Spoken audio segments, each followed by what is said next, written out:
Friends, welcome back to the channel E smart centre. हम कर रहे हैं चैप्टर 7 कोऑर्डिनेट ज्योमेट्री की एनसीईआरटी की एक्सरसाइज 7.1, जिसके हमने कुछ क्वेश्चंस लास्ट वीडियोस में कवर कर लिए हैं। और तो चलिए स्टार्ट करते हैं अपने नेक्स्ट क्वेश्चन से। नेक्स्ट क्वेश्चन है check whether 5 - 2 6 and 4 and 7 and -2 are the vertices of an isosceles triangle। हमें 3 कोऑर्डिनेट्स दिए हुए हैं और हमें बताना है कि वो जो वर्टिसेस हैं आइसोसेलेस ट्राइंगल के हैं या नहीं हैं।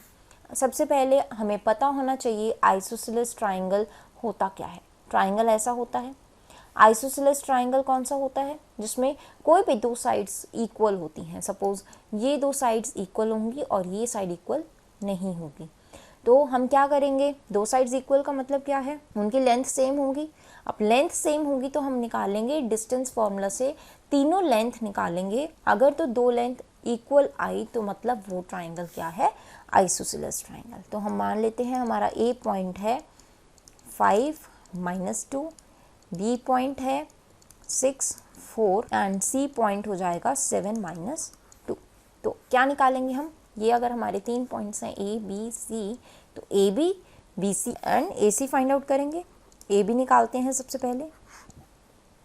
फॉर्मूला वही यूज़ करेंगे, डिस्टेंस फॉर्मूला वाला, x2 - x1 का स्क्वायर प्लस y2 - y1 का स्क्वायर, राइट। चलो अंडर रूट x2 क्या है? अब ए बी निकाल रहे हैं तो इन दोनों कोऑर्डिनेट्स को देखेंगे। x कोऑर्डिनेट्स को माइनस करो, 6 - 5 इज का होल स्क्वायर प्लस 4 माइनस ये कोऑर्डिनेट -2 है, इसको अभी एज इट इज लिख लेते हैं। ठीक है, सॉल्व करते हैं। 6 - 5 इज 1, 1 का स्क्वायर प्लस 4 माइनस माइनस ये प्लस हो जाएगा, 4 प्लस हो जाएगा, 4 + 2 इज 6 का स्क्वायर। 1 + 6 का स्क्वायर इज 36 और ये आ जाएगा आपका अंडर रूट 37 यूनिट्स। ठीक है, एक लेंथ हमने निकाल ली। अब दूसरी निकालते हैं BC वाली। BC में ये दोनों कोऑर्डिनेट्स यूज होंगे।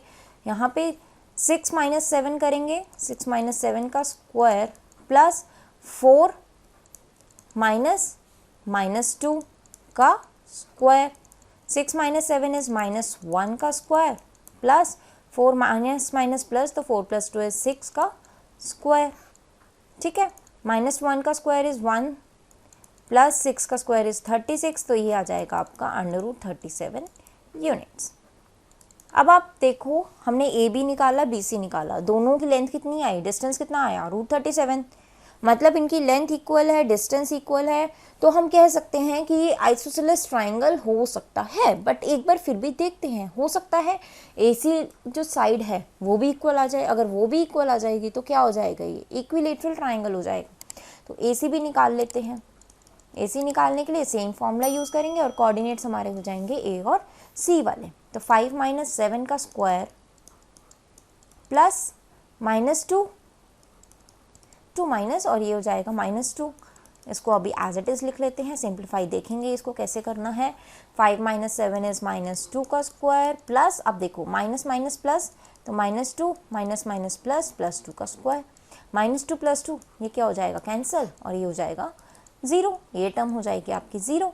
-2 का स्क्वायर इज 4 का स्क्वायर रूट, ये हो जाएगा 2 यूनिट्स। अब आप देखोगे AB is equal to BC but not equal to AC।